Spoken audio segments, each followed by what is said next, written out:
Annulled were the transient values of the mind.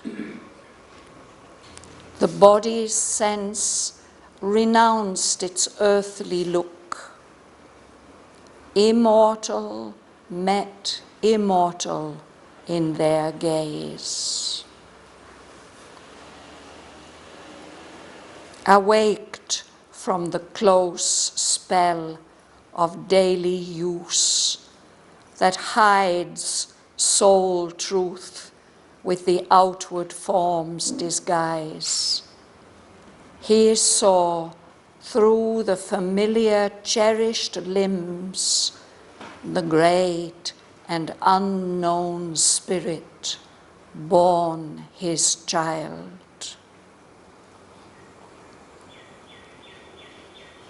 An impromptu from the deeper sight within, thoughts rose in him that knew not their own scope. Then to those large and brooding depths, whence love regarded him across the straits of mind, he spoke in sentences from the unseen heights. For the hidden prompters of our speech sometimes can use the formulas of a moment's mood to weigh unconscious lips with words from fate. A casual passing phrase can change our life.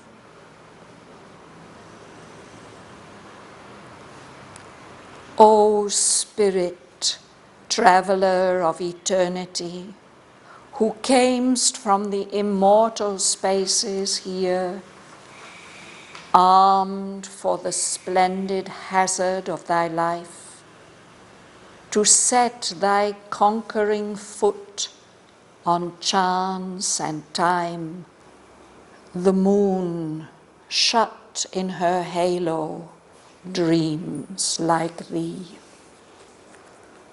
A mighty presence still defends thy frame.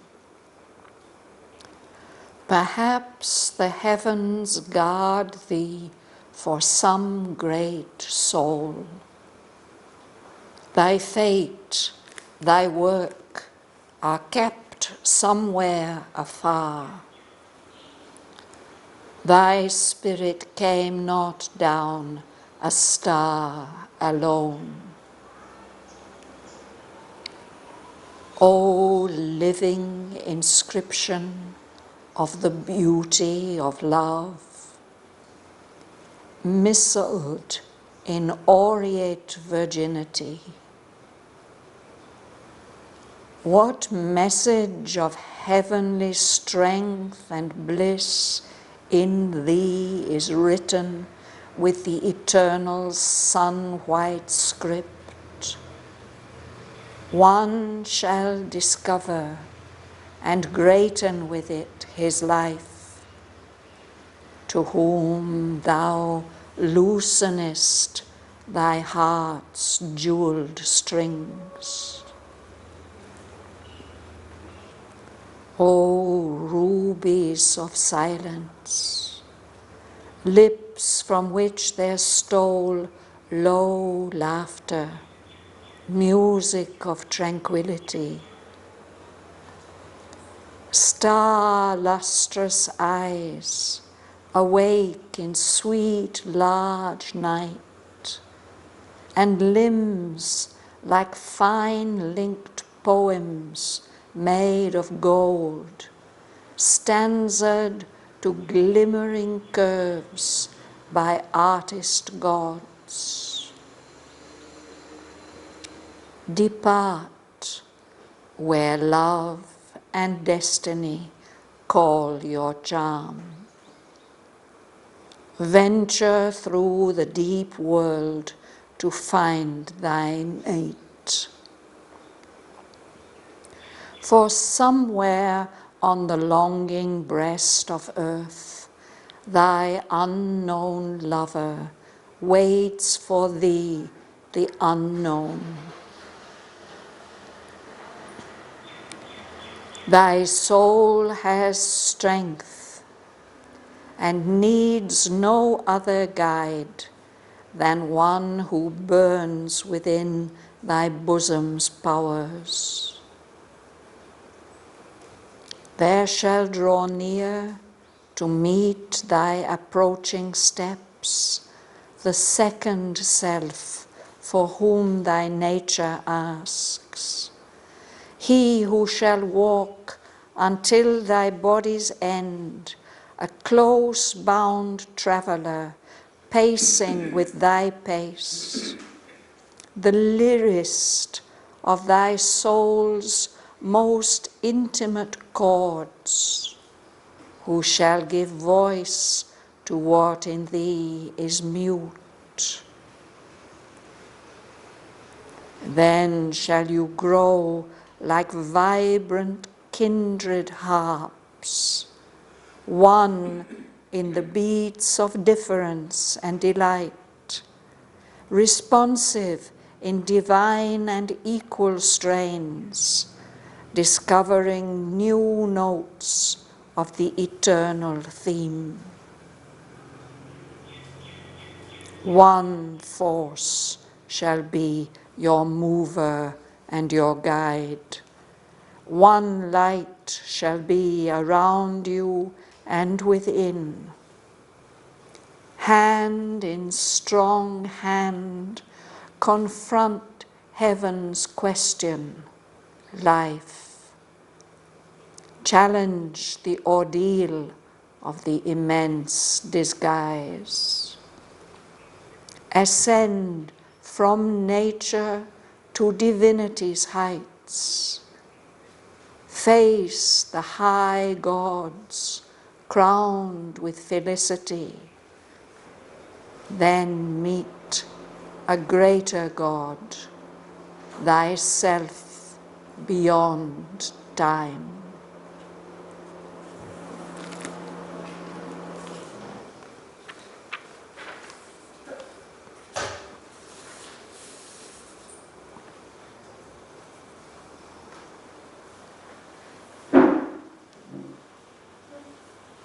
Which way are we reading? Yes, Rosa? Unknowed were the transient values of the mind. The body's sense renounced its earthly look. Immortal met, immortal in their gaze. So this is describing King Aswapati's response to this wonderful vision of Savitri that he has. So the transient, the passing values of mind were just wiped out, annulled. And the senses, the physical way of seeing her was renounced. The body's sense renounced its earthly look. It didn't see her surface as our eyes see.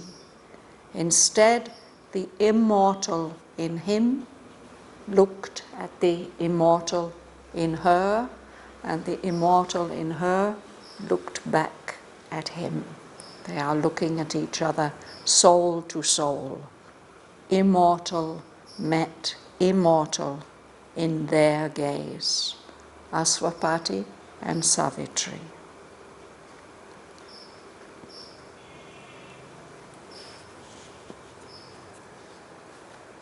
Awake from the close spell of daily use that hides soul truth with the outward form's disguise.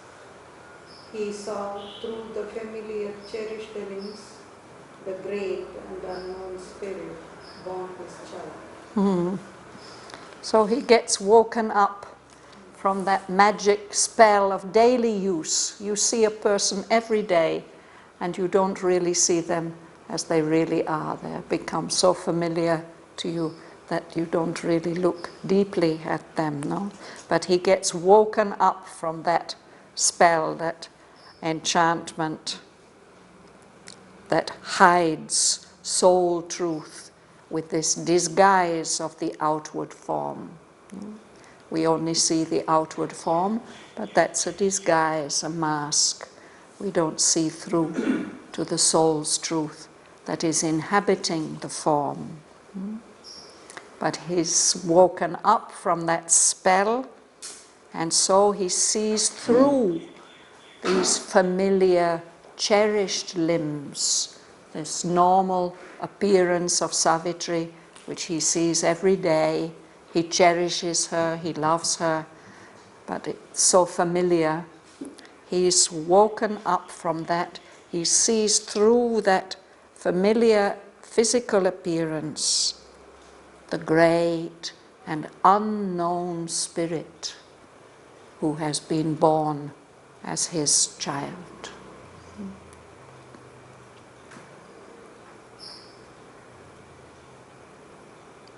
When Mother was reading these passages with Huta, at this point she said to Huta, how could he forget? You know, he had made that great journey and done all those things and seen the Supreme Divine Mother and received the boon, and then the child was born. How could he forget for a minute who she was? No? But that's that close spell of daily use.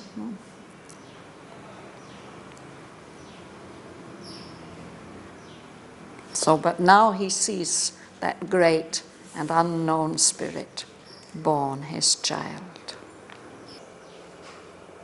Martin. And Aalborg too, from this deeper side within, thoughts rose in him that knew not their own scope. An impromptu is something that comes up apparently unprompted. No, it's something spontaneous that comes up. It's used for a particular form in music, which was supposedly not composed. The pianist or the violinist just started to play, and the inspiration came by itself, some spontaneous expression. So here, this is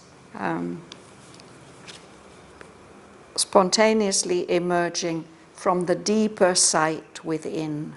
These thoughts rose up in him that knew not their own scope. They were not aware of the significance and import of their own thinking. He's going to develop that idea a little further on. Gumsun? Then, to those rosy and brooding depths, fancy love, regarded him across the straits of mind. He spoke in sentences from the unseen heights. So he speaks to those depths that he sees in Savitri, those large and brooding depths, these depths which are going to bring forth something, which are going to give birth to something. These depths from where, this word whence, meaning from where. So those depths from which or from where love is looking at him. The love from Savitri's depths is looking at him, regarded him. We find often in Savitri that Sri Aurobindo uses this verb in its French sense of looked at. Yeah. Across the straits of mind. Strait is a little narrow stretch of water.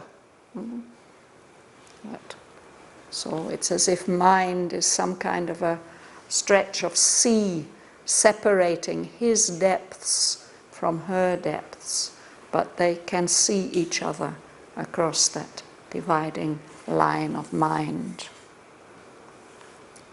So, prompted by that deeper sight within, he spoke in sentences that came from the unseen heights, the higher levels of consciousness.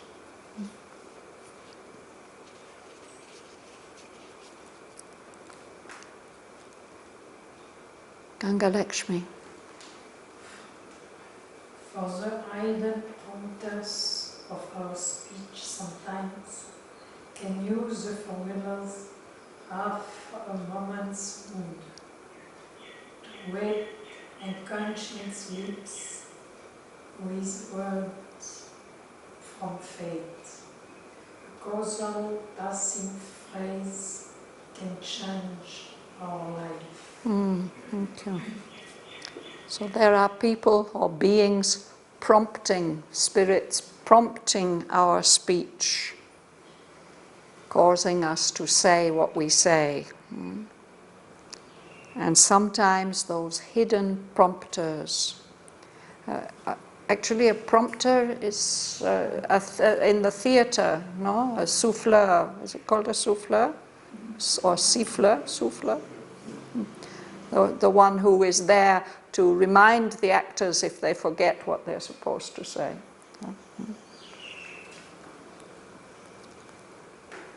So those hidden prompters, they are there and they prompt us, they suggest to us things to say.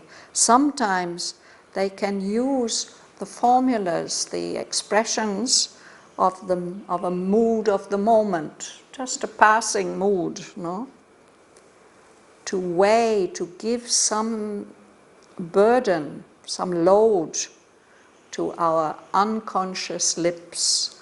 The lips are just speaking those words they've been prompted to say, but the words that come out are burdened, very significant words coming from fate, expressive of destiny.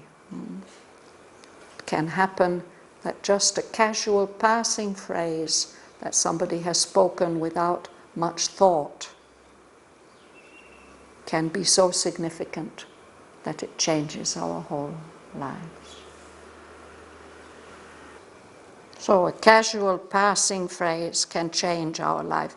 But what Asvapati says to Savitri is not exactly a casual passing phrase. He may not have realized the full significance of what he was saying when he was saying it, but still it is quite significant what he says. You'll read, Tatiana.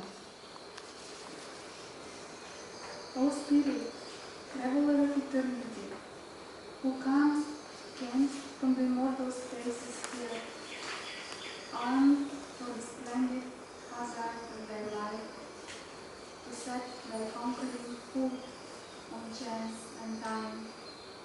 The moon shot in her hollow breeze like thee. Yes. So he's addressing Savitri's spirit. He says, you are a traveler of eternity, and you've come here into this material world from the immortal spaces, and you've come armed. You have strength and weapons and protection with you.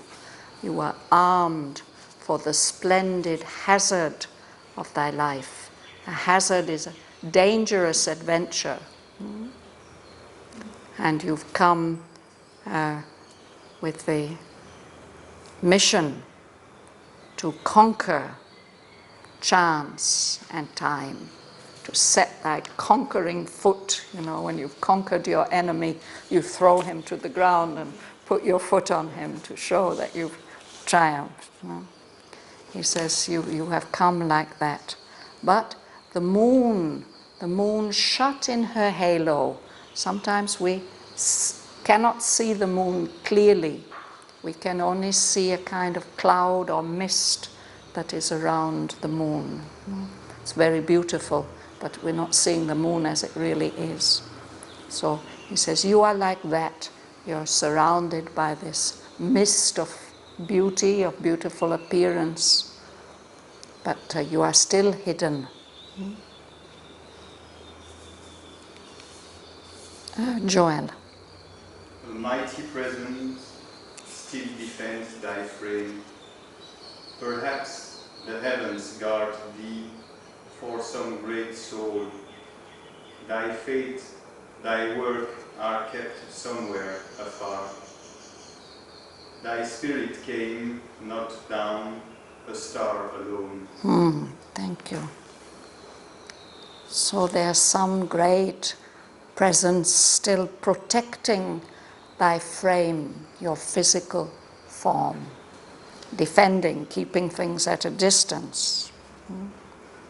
Perhaps the heavens, the gods are protecting you, keeping you specially for some great soul.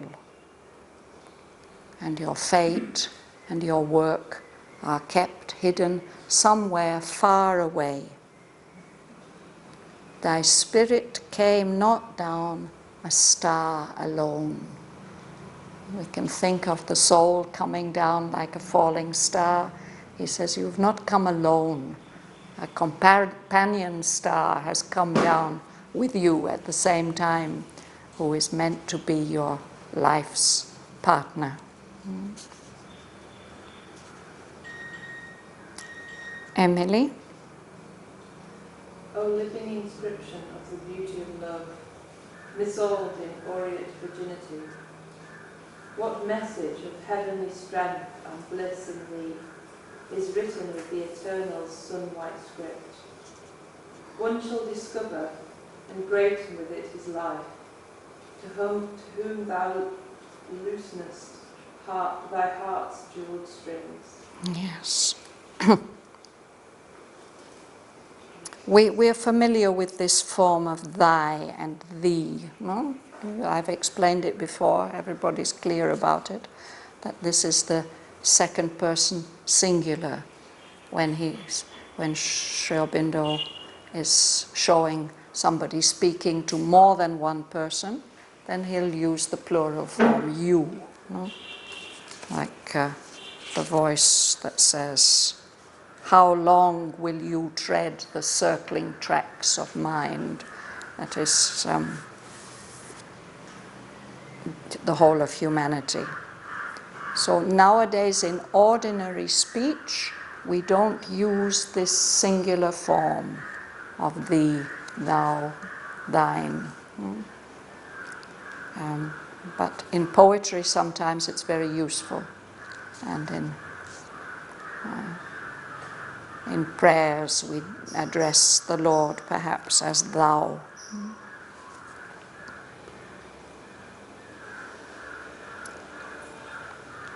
So he says to her, you are a living inscription of the beauty of love. Something has been written there, an inscription, something that's written. And here he says it's written in a missal. A missal is a holy book. It's the book that we take to Mass with us if we are Catholic Christians. There in the book all the prayers and the scripture for the day and these kind of things are kept in this missal. So it's like what she's bringing is written, but the book is closed up like a missal. And these missals often have very, very beautiful ornate covers, perhaps with white leather and gold writing and maybe even a golden clasp or something like that. So he says in aureate virginity. We had this word aureate last week, meaning golden. And this is golden virginity. She's still absolutely pure. The missal hasn't been opened. So So whatever message is inscribed there, what message of heavenly strength and bliss is written in you, written with the eternal sun-white script. On the pages of that missal, when they're open, there will be wonderful writing.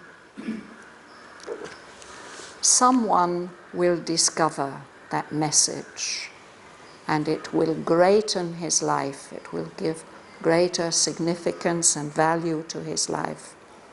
When you yourself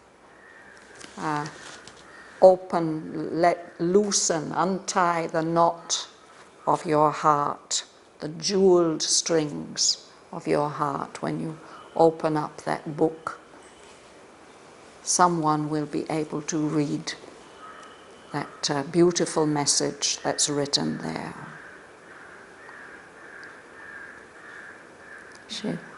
Shiva will read Mahaling. So, yeah.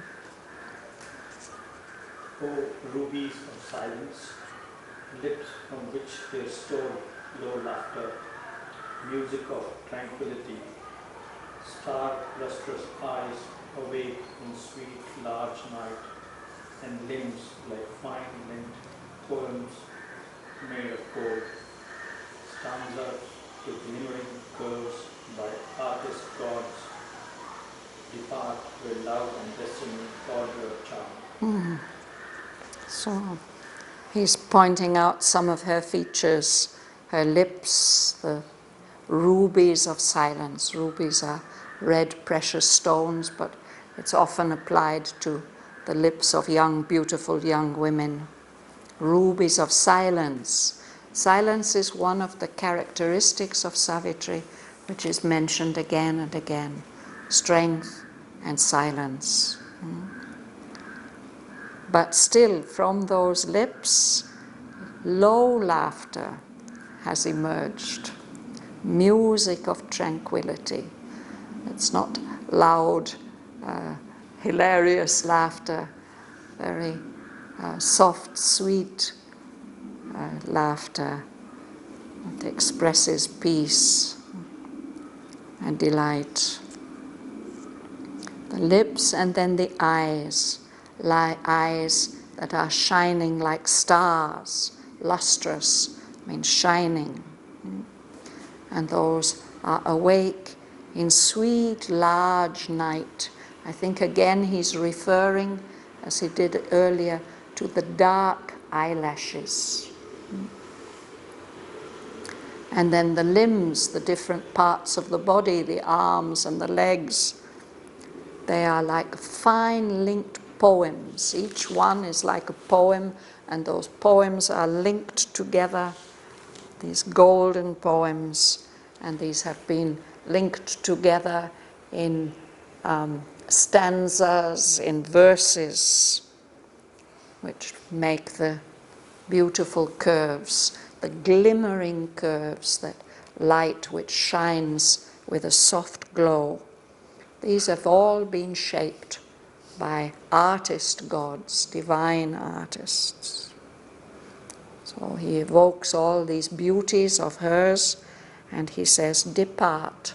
Now you have to leave this home of yours and go out in the world to where love and destiny are calling your charm, all your beauty and your youthful delight. No? Now you have to go out. So this is a feature from the traditional legend, no? That because nobody came to ask for Savitri's hand in marriage, her father called her and told her, it's time that you must go and travel around the world and find the destined partner.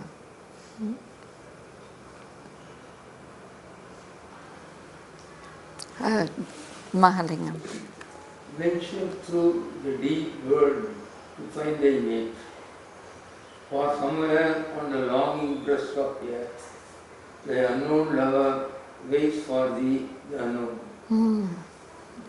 So, venture, take your adventurous course through the deep world all around about to find that one, that destined one, who will be your life partner.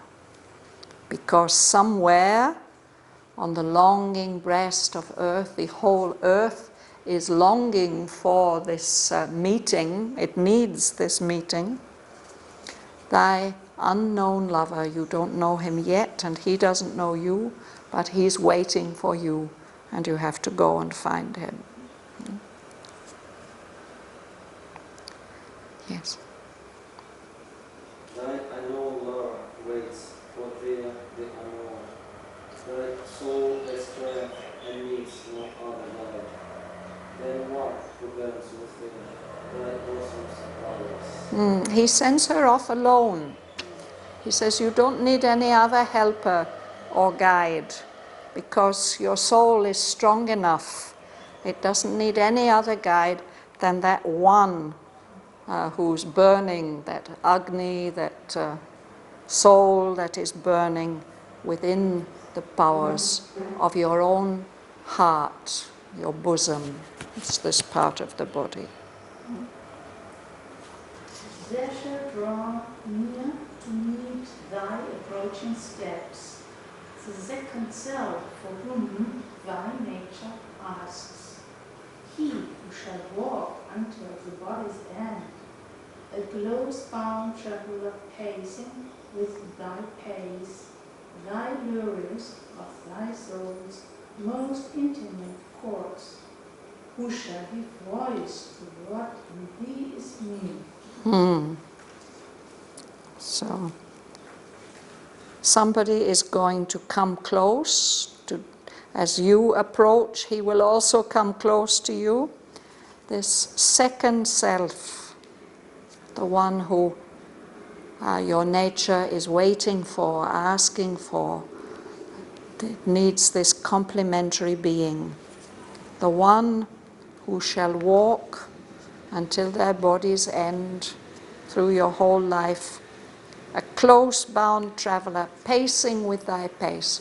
So you'll walk side by side, step by step, in harmony.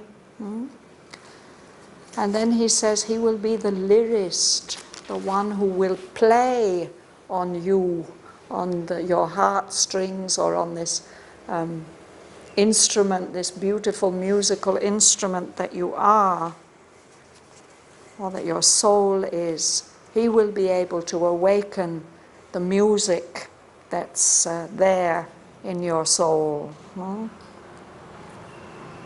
He will give voice, he will give an expression to what is waiting, mute, silent there. It hasn't yet been expressed.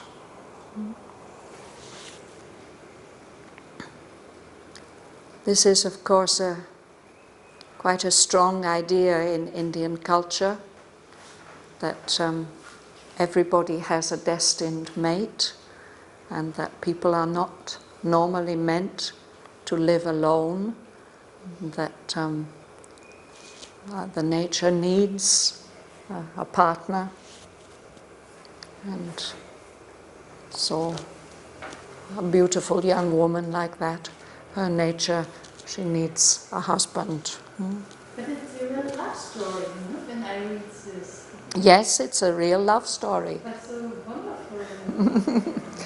It's actually a kind of fairy story. If we just look at the story, it's something like that. Yeah. And we will see now in the rest of Book 5 what wonderful love poetry comes. Love poetry and nature poetry.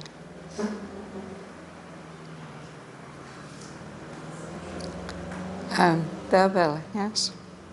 Then shall you grow like ripened kindreds amongst one with the wings of vigilance and delight, responsive and divine and equal strains, discovering new notes of the eternal theme. So when he wakes up, the music that's waiting mute in you, then the two of you will grow like two lyres, like two harps, kindred, related harps in harmony. And You will be playing the same music, even though there will be difference and the delight of difference. You will be responding to each other in divine and equal strains. It's not that one will be more dominant than the other. You will be really partners in this music, discovering new notes of the eternal theme, the theme of love and togetherness. Say,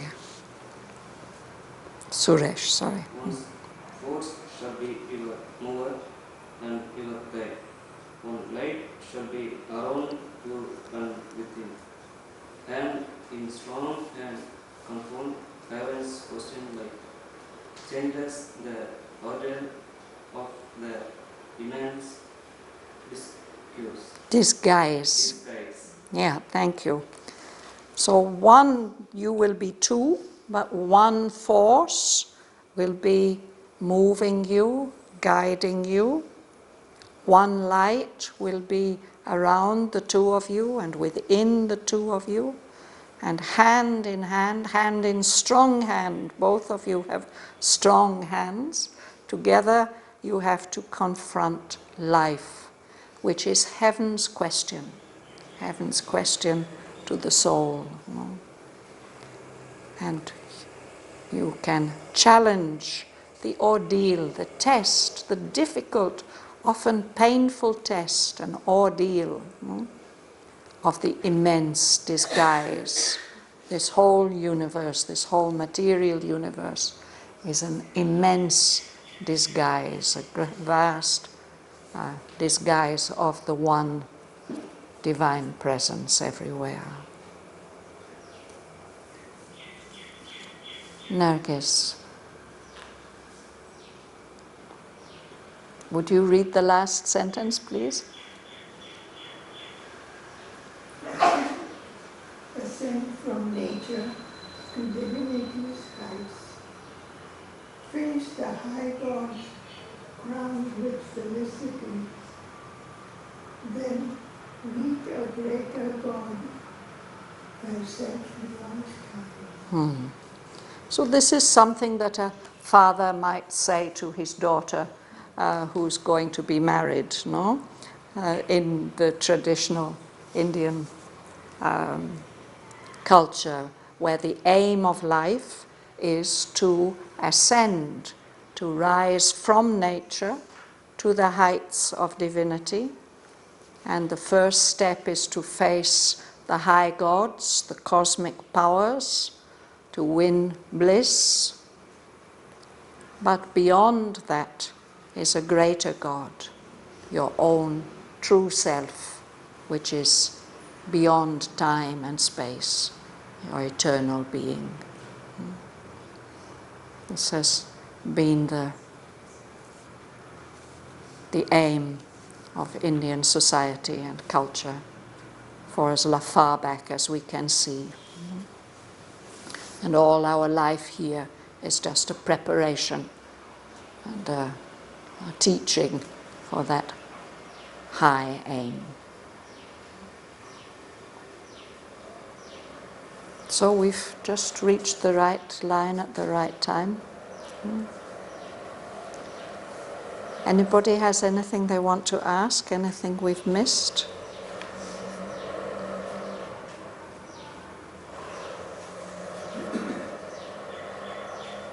Then let's read these lines together.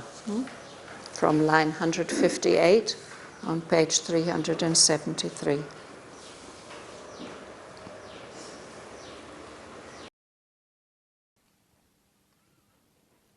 Annulled were the transient values of the mind. The body's sense renounced its earthly look. Immortal met immortal in their gaze. Awaked from the close spell of daily use that hides soul truth with the outward form's disguise. He saw through the familiar, cherished limbs the great and unknown spirit born his child. An impromptu from the deeper sight within, thoughts rose in him that knew not their own scope. Then to those large and brooding depths whence love regarded him across the straits of mind, he spoke in sentences from the unseen heights. For the hidden prompters of our speech sometimes can use the formulas of a moment's mood to weigh unconscious lips with words from fate. A casual passing phrase can change our life. O Spirit, traveller of eternity, who camest from the immortal spaces here, armed for the splendid hazard of thy life, to set thy conquering foot on chance and time.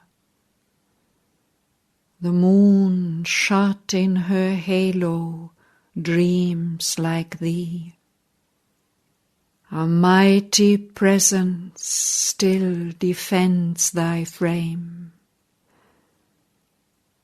Perhaps the heavens guard thee for some great soul. Thy fate, thy work are kept somewhere afar. Thy spirit came not down a star alone. O living inscription of the beauty of love, missled in aureate virginity, what message of heavenly strength and bliss in thee is written with the eternal sun-white script? One shall discover and greaten with it his life, to whom thou loosenest thy heart's jewelled strings.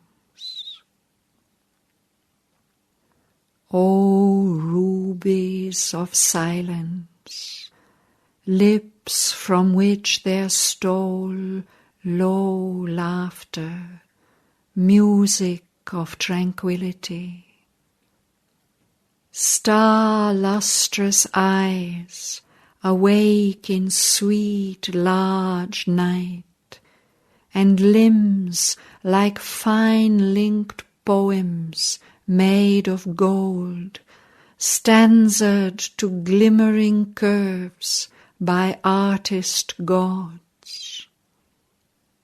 Depart where love and destiny call your charm.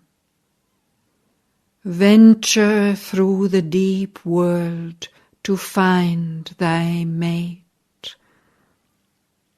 For somewhere on the longing breast of earth, thy unknown lover waits for thee, the unknown. Thy soul has strength and needs no other guide than one who burns within thy bosom's bowers.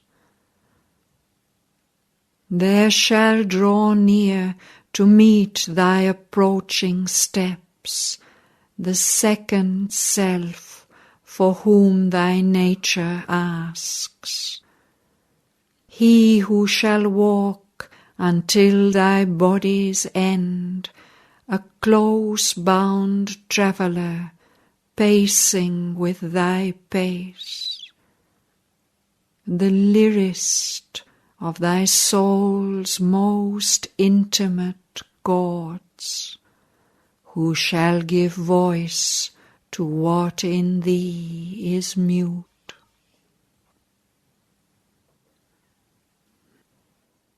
Then shall you grow like vibrant kindred harps, one in the beats of difference and delight, responsive in divine and equal strains, discovering new notes of the eternal theme. One force shall be your mover and your guide, one light shall be around you and within. Hand in strong hand, confront heaven's question, life. Challenge the ordeal of the immense disguise. Ascend from nature to divinity's heights. Face the high gods, crowned with felicity. Then meet a greater God, thyself beyond time.